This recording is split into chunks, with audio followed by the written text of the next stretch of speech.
Salam, əziz və dəyərli kanal izləyicilərim. Necəsiz? Ümid edirəm ki, hər biriniz yaxşısınız.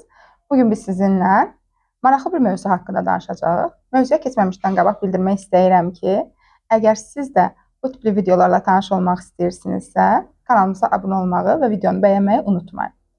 Bugün Azərbaycan dilində yazı haqqında danışacağıq. Şübhəsiz ki, bəşəriyyətin ən böyük kəşflərindən biri də yazıdır.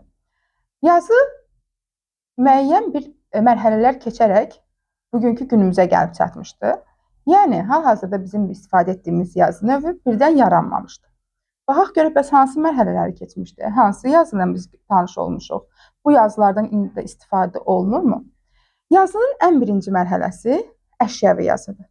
Burada fikri əşyalar vasitəsilə ifadə etməkdən danışılır.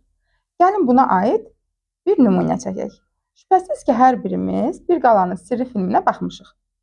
Orada həkimin bir sandığın içərisində qoyduğu əşyalar yadınızdadır. Sim, nar, qanlı daş, qıfıl. Bunlar bir əşya idi və bunu hər kəs oxuya bilmirdi.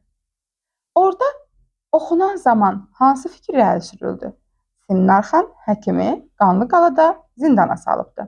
Gördüyümüz kimi əşyalar vasitəsilə biz nə etdik? Fikri öyrənə bildik. Bəs günümüz bugün əşyavi yazılardan istifadə edilirmi? Təbii ki, edilir. Gəlin baxaq nümunələrə.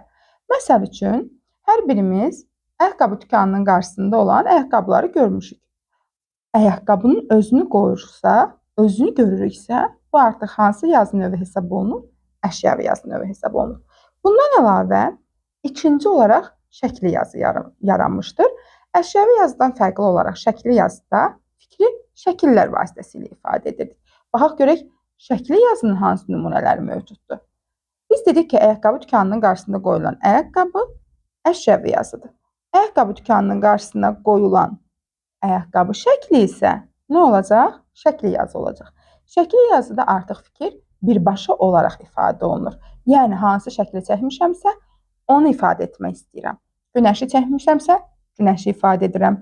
Adamı çəkmişəmsə, adamı ifadə edirəm.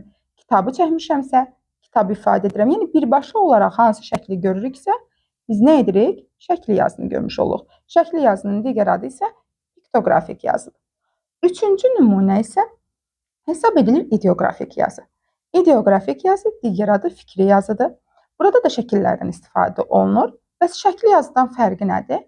Şəkli yazıdan fərqi odur ki, burada verilən şəkil onun mətn altı mənasını ifadə edir. Məsələn, tutaq ki, biz şəkli yazıda kitabın kitab olduğunu biliriksə, fikri yazıda kitab bilik hesab edilə bilər.